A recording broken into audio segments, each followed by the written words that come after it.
The stranger in the rain.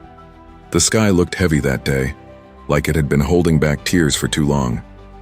Gray clouds hung over Palo Alto, pressing low, whispering that something was coming. It wasn't a storm, not exactly. It was something quieter, more personal, the kind of shift you don't notice until it changes everything. Sundar Pichai sat by the wide window in his study, fingers folded, eyes scanning a document that didn't hold his attention. The CEO of Google had read thousands of files, faced boardrooms filled with billion-dollar decisions.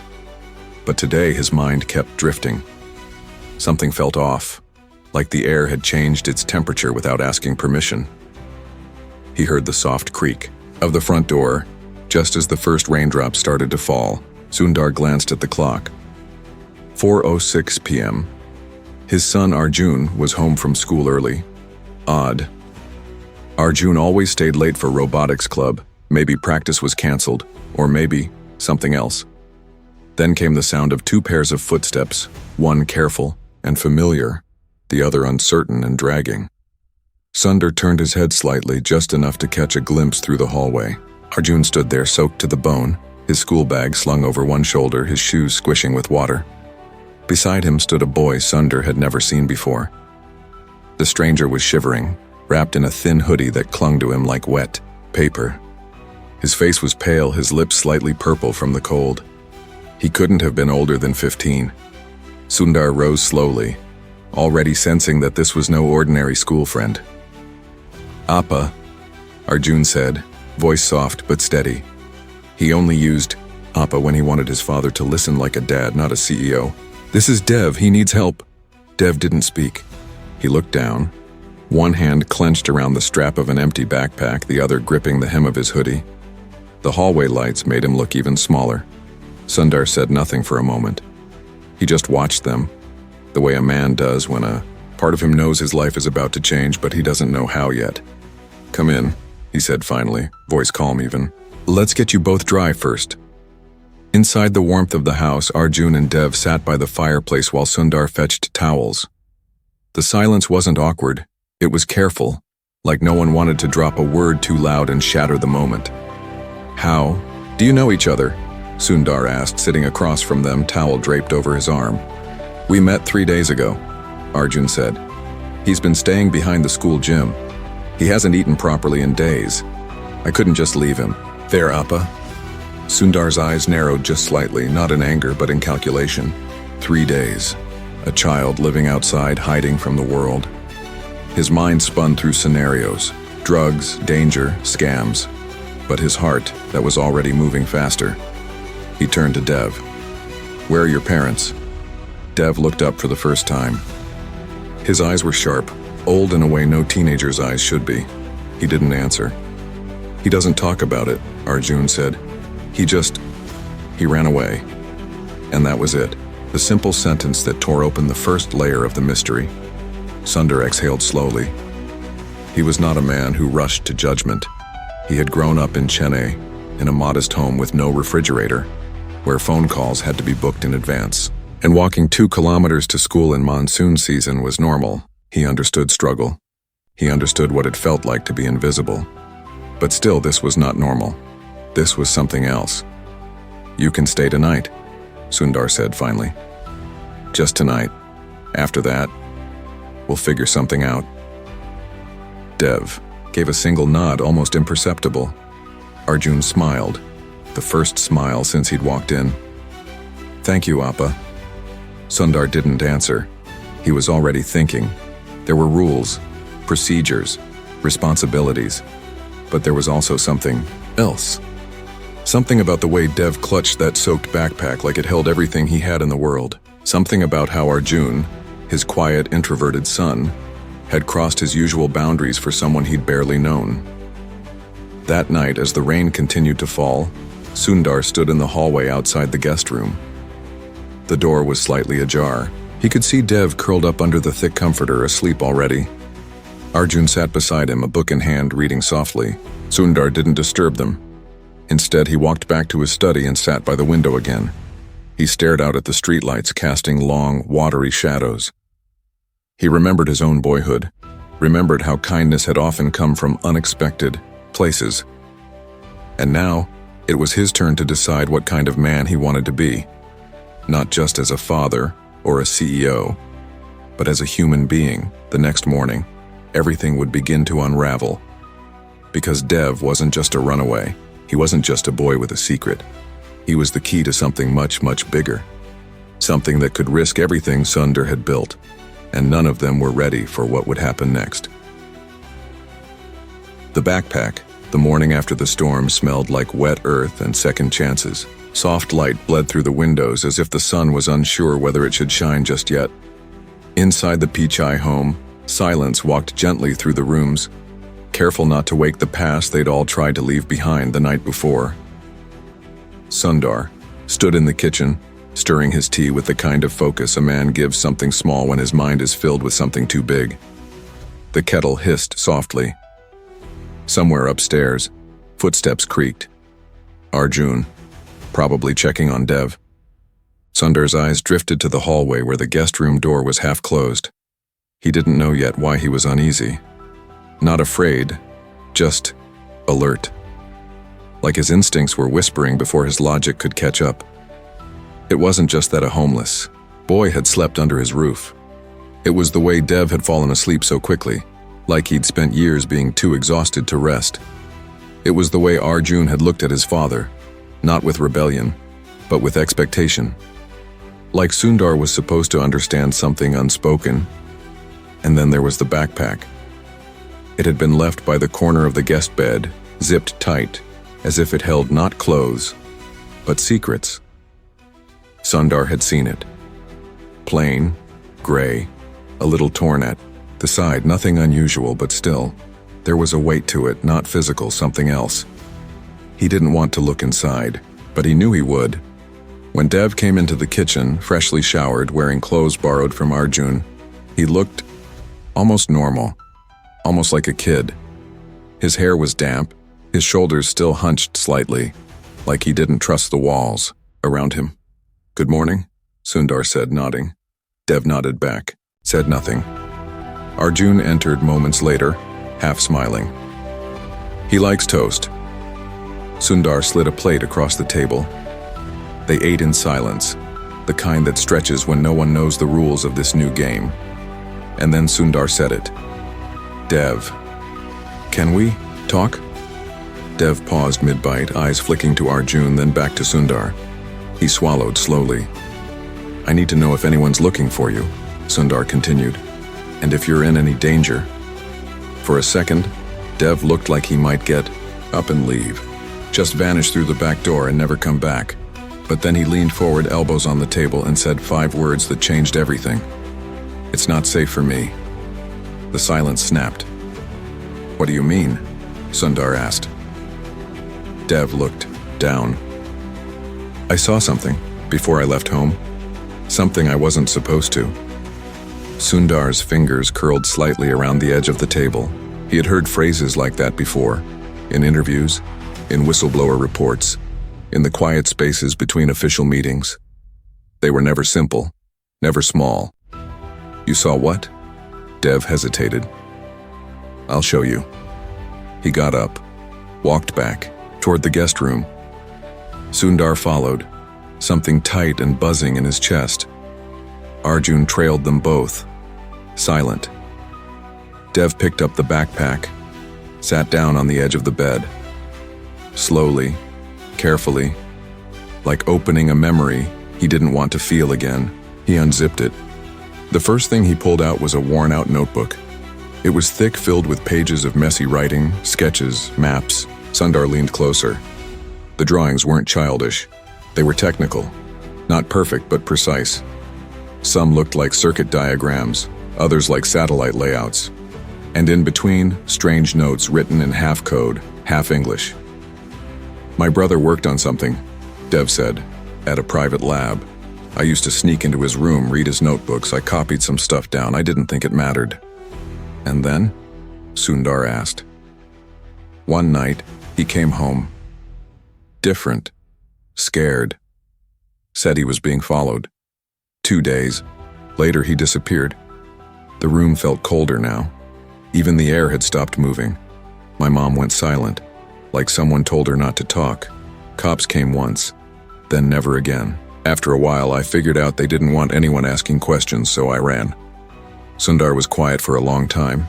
He wasn't sure what scared him more, the fact that Dev might be making this up, or the possibility that he wasn't.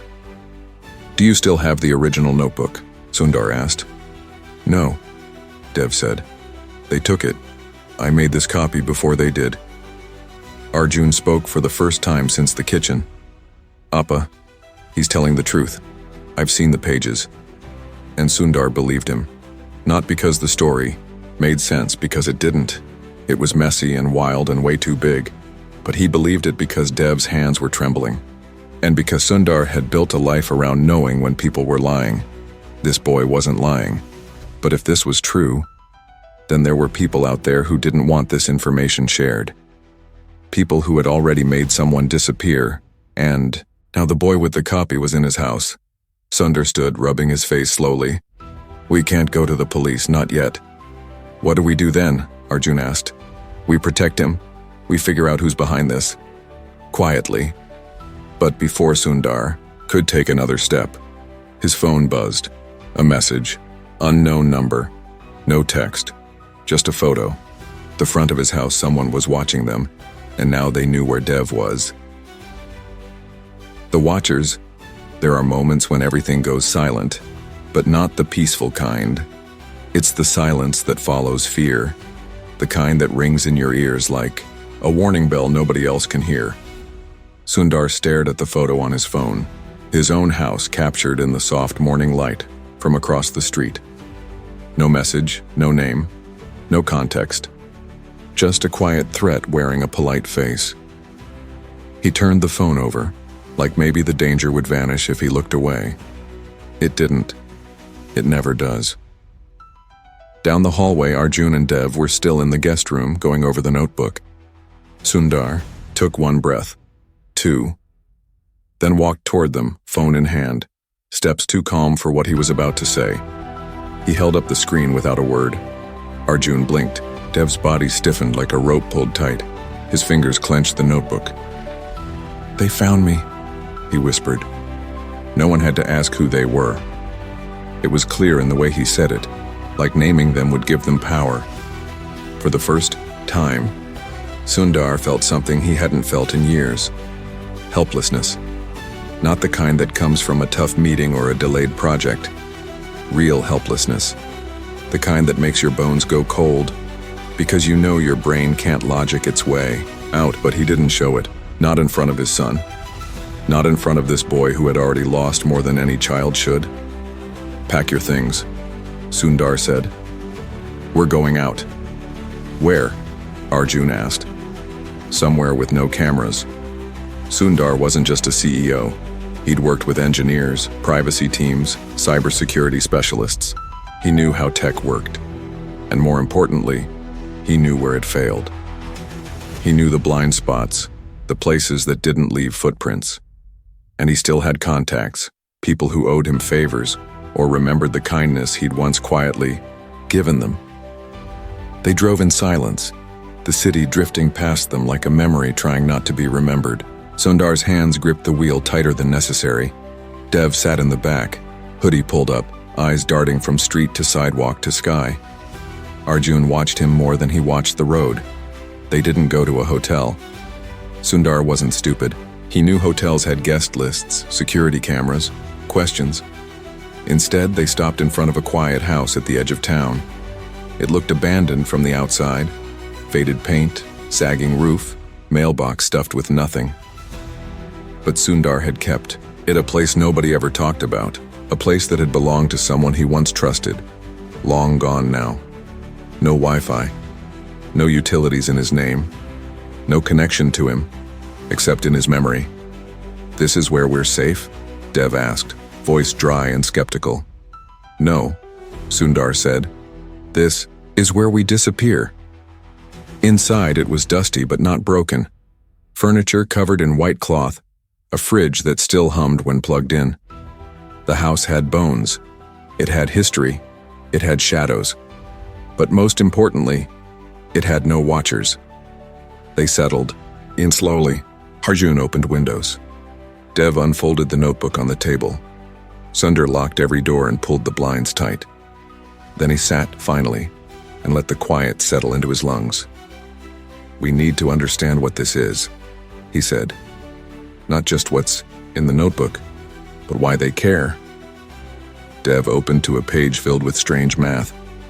"This isn't just tech, it's something bigger. My brother called it Echo.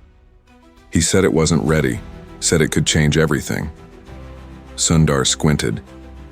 The word meant nothing on its own, but the sketches around it, patterns that looked like energy waves, a diagram of what might have been a satellite or a weapon. It made his gut twist. "Do you understand it?" Sundar asked. "Not really," Dev admitted. "But I memorized most of it." Sundar ran a hand over his face.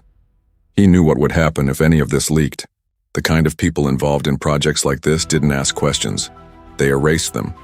They stayed in the house for 2 days. During that time, Sundar made calls, careful ones, old friends, people he hadn't spoken to in years. None of them had heard of anything called Echo, but one, an old engineer who'd worked in defense contracts, had gone quiet when Sundar mentioned the word. Then, in a barely audible whisper, he said, "You didn't hear that from me, and if you're smart, you'll forget it too." Click. The line went dead. Sundar stared at the phone for a long time. Somewhere upstairs, Arjun was laughing quietly, trying to cheer Dev up, pretending for just a second that everything was normal. Sundar wanted to believe it, but he couldn't, because that night, just after midnight, the silence broke. A car passed slowly outside, then another. Headlights off. Sundar peered through a slit in the curtain. Nothing. Just darkness. But Dev was already sitting up, eyes wide, breath shallow. "They're here." Sundar didn't ask how he knew. Some people don't need proof. They feel danger before it knocks. He motioned for the boys to stay quiet. They huddled near the back of the house, hearts beating louder than footsteps. Then a knock at the front door. One knock. 2. Long pause. 3. No voice. No name. Just a rhythm that felt too deliberate to be a mistake. Sundar reached slowly for the old cricket bat by the door, a leftover from the house's previous owner. It wasn't much, but it felt solid in his hand. And then the knock stopped. Nothing. Dead silence, until the back window shattered. The break, the sound of shattering glass is always fast, but the fear it leaves behind moves slowly. It crawls through your skin, makes your breath hesitate in your throat. Sundar didn't move at first. He stood frozen, bat in hand, like a statue that hadn't decided which way to lean. His mind was screaming calculations, escape routes, probabilities. But all he heard was the wind rushing in through the broken window like a ghost finally invited in. "Don't talk," he whispered, just loud enough for Arjun and Dev to hear. They nodded, eyes wide, pressed against the far kitchen wall. Dev had instinctively ducked down, one arm shielding his bag, like it was part of him. Sundar took one quiet step, then another. He didn't want to fight. He wanted to buy time. 3 seconds. 10 seconds. Enough for the boys to run, to hide, to survive. But then there were footsteps, slow, careful, deliberate. Someone was inside the house, and Sundar wasn't sure if he'd ever breathe normally again. The man who stepped into view didn't look like a threat. He wasn't huge.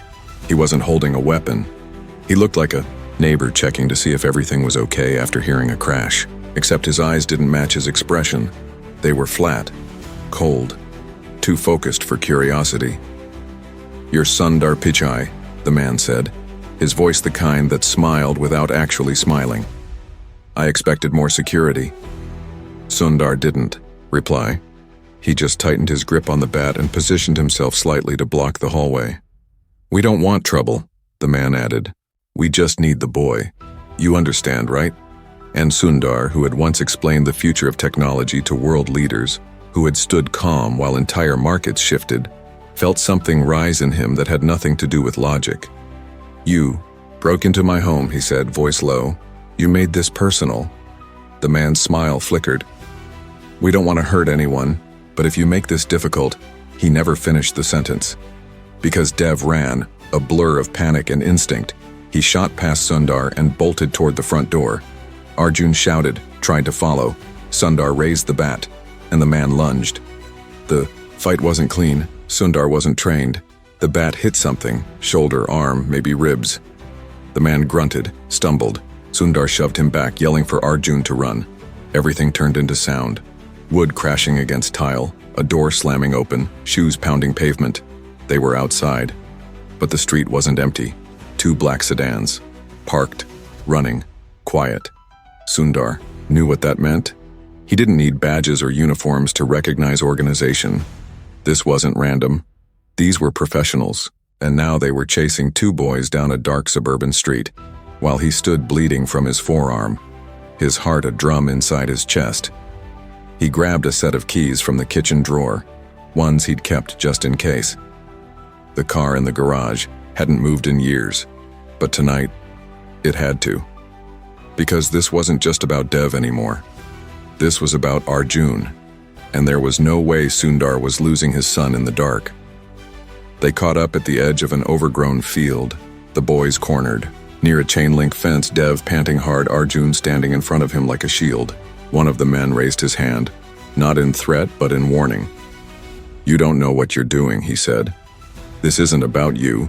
He took something that doesn't belong to him. Sundar's car skidded to a stop just behind them. He got out, holding the bat like it was a promise. He's a child, he said, and he's under my protection now. The man glanced at his partner. Neither moved. Tension hung in the air, tight as a piano wire. Then Dev did something unexpected. He stepped forward, not running, not begging, just standing, eyes steady. You want the notebook? He said. But you're not getting it, because it's not in my bag. Confusion flickered across the man's face. And Sundar understood. Dev had hidden it. Somewhere. Smart kid. They didn't fight. Not that night. The men retreated. Maybe to regroup. Maybe to warn whoever they answered to that things were getting complicated. Either way, they left without a word, but the message was clear. This wasn't over. Back at the house, Sundar cleaned his arm, silent. Dev sat on the edge of the bed staring at his hands. Arjun paced, furious and scared and not sure where to put it all. You should have told us you were being hunted, he snapped. You should have said how serious this was. I didn't know, Dev said quietly. I just knew I couldn't stay. We need help, Sundar said. But not the kind you call, the kind you find. He opened a drawer in the guest room, pulled out an old photo. A woman in a lab coat, standing beside a younger Sundar. Smart, cautious, and, last he'd heard, working off the grid. She might still be alive, Sundar said. And if she is, she'll know what Echo really is. They had a name, they had a lead, and now they had enemies watching their every move. But they also had something else. Each other. Still that night, Sundar stood by the window again, staring out at nothing. His hand was bandaged, his muscles ached, and he was more afraid than he'd been in his entire life. Because protecting someone was easy when it was just theory. But this was real. And the next time someone came through that window, they wouldn't knock. Off the grid, they left before sunrise. No breakfast, no goodbyes. Just the soft hiss of tires rolling over wet pavement and the quiet hum of tension that had grown too large to speak aloud. Sundar didn't tell Arjun or Dev where they were going. Not because he didn't trust them, but because he couldn't afford to say it out loud. Not yet. Sometimes naming something too early makes it real before you're ready. They drove for hours, past the edges of the familiar, past gas stations that looked like they had secrets in the walls, past landscapes that didn't care who was in the car or what they were running from. Arjun slept in the back seat, head against the window, arms curled like he was still protecting something. Dev didn't sleep. He stared ahead, eyes fixed on the road like the horizon might open up and swallow them whole. and Sundar just drove. The woman's name was Leela Varadhan. Once, years ago, she was a lead systems architect at a defense lab buried under layers of secrecy. Brilliant, unorthodox, too honest to stay in the system. Sundar had met her during a collaborative project that never saw the light of day. She didn't like rules, but she loved truth. He hadn't seen her since she vanished. But there were rumors, quiet ones. She lived in the desert now, they said, not hiding, just choosing solitude. Sundar remembered her saying, "One day the world's going to ask the wrong questions and get the right answers. That's when I disappear." And maybe that time had come. They reached the desert by late afternoon. California melted away behind them. In front, only dust and sky. Sundar stopped the car by an old service road, checked the map again. Not digital. Paper. Hand-marked. Leela's last known location was scrawled in the margin of a forgotten journal he'd kept all these years. "We're close," he said. "How close is close?" Dev asked. Sundar smiled faintly. "If we're lucky, 3 miles. If not, 10. Arjun groaned.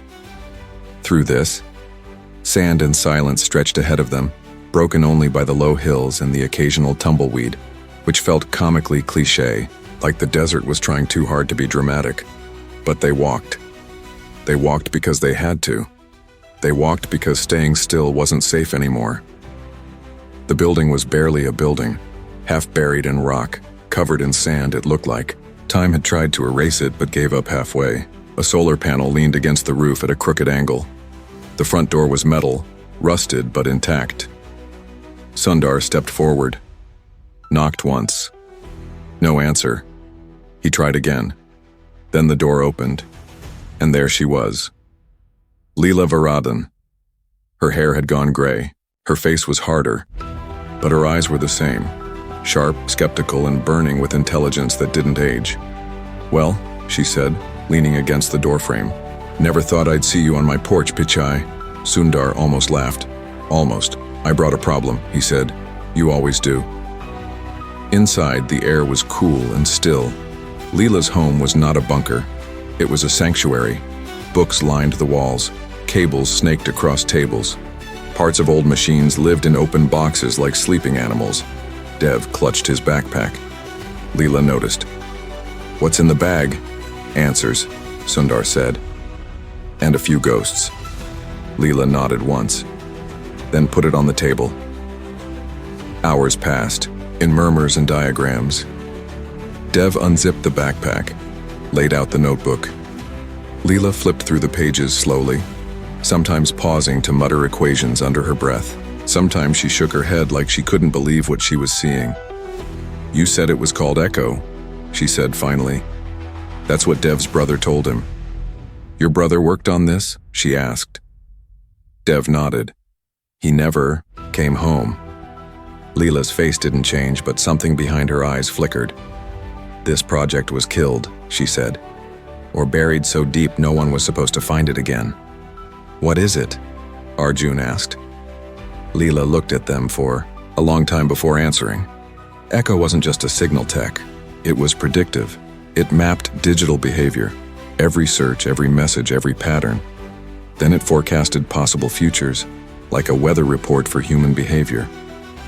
But why would that be dangerous? Dev asked. Leela looked at him. Because someone decided it could also predict unrest, rebellion, whistleblowers, people who don't fit the model. It became a weapon, not against nations, but against truth. Silence fell heavy. No one spoke for a full minute. Then Sundar said very quietly, "This could break everything." Leela nodded. "That's why they want it back, and why they'll keep coming." Just then, her power cut out, lights off, screens dead. Leela froze. "They found us," she whispered. "How?" Sundar asked. "I don't know. I've been offline for years. They shouldn't have been able." A soft buzzing outside. Drones. Sundar grabbed the notebook. Arjun grabbed Dev. Leela walked to a locked cabinet and opened it. Inside, a small device. Square, silent, pulsing with a blue light. "What is that?" Sundar asked. "A kill switch," she said. "For Echo. I built it after I left. Never tested it. Will it work? I don't know," she said. "But it's the only chance you have." They didn't wait. They ran. Through the back door, down a dry ravine, toward the edge of the bluff where Sundar had parked the car. Behind them, drones circled like vultures. In front of them, dust, heat, uncertainty. And somewhere, deep in Dev's bag, nestled between pages of code and fragments of his brother's handwriting, a single sheet of paper burned with possibility. A map, not just to Echo, but to the people who still controlled it. As the sun disappeared behind the hills and the sky turned bruised with dusk, Sundar looked at his son, running, sweating, scared, but alive, and made a decision. They would not just run, they would fight.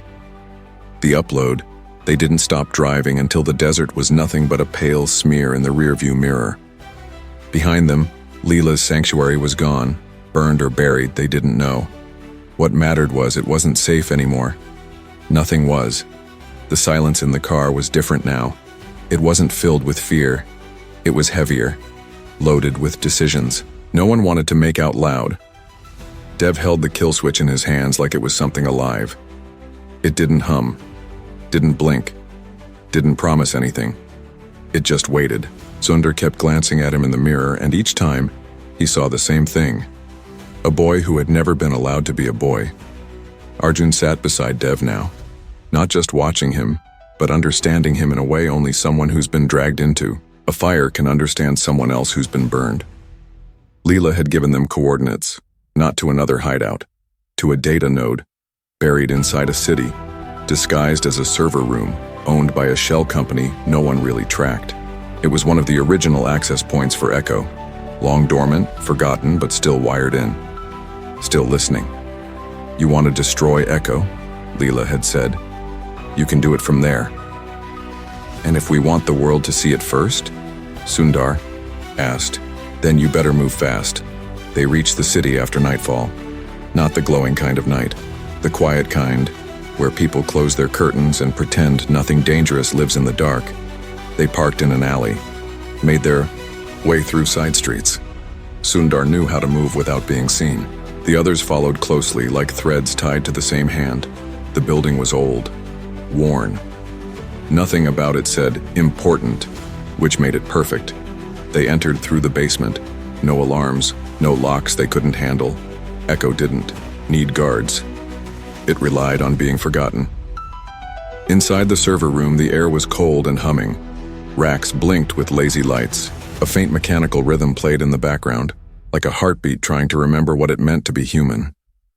Sundar plugged in the drive. The notebook pages had been digitized, sorted, and encrypted. Dev had done that during the ride.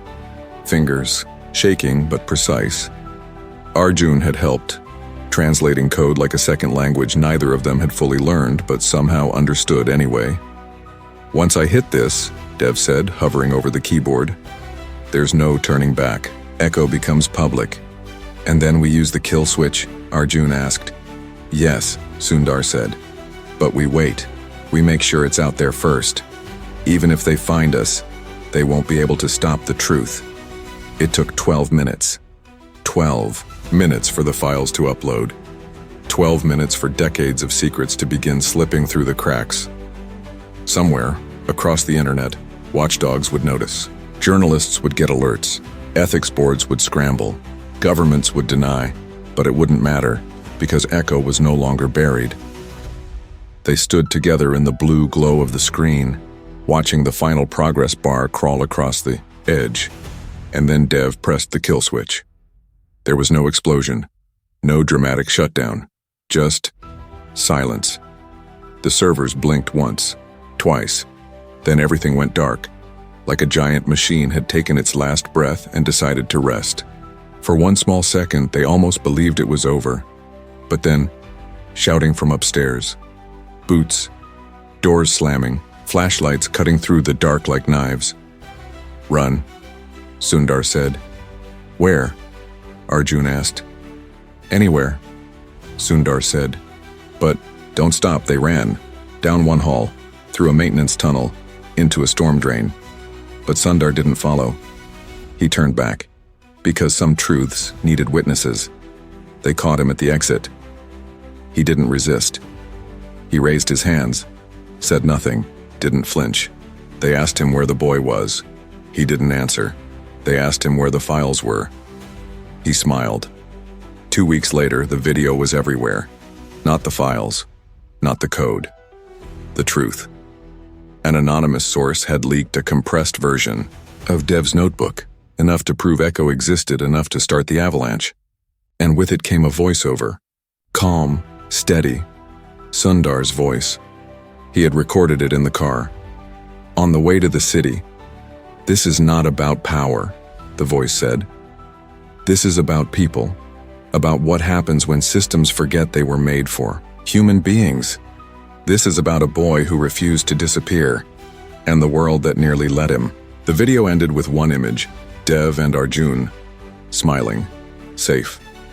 Somewhere far away, Sundar didn't return home. He was held, questioned, examined. But they couldn't charge him. Not with what was now public. And when he was finally released, quietly, without statement, he didn't go back to the boardroom, he didn't go back to Silicon Valley, he disappeared. By choice this time. Dev and Arjun live together now. Different school, new names. They don't talk much about what happened, but sometimes, on quiet days, Dev opens a folder in his drawer.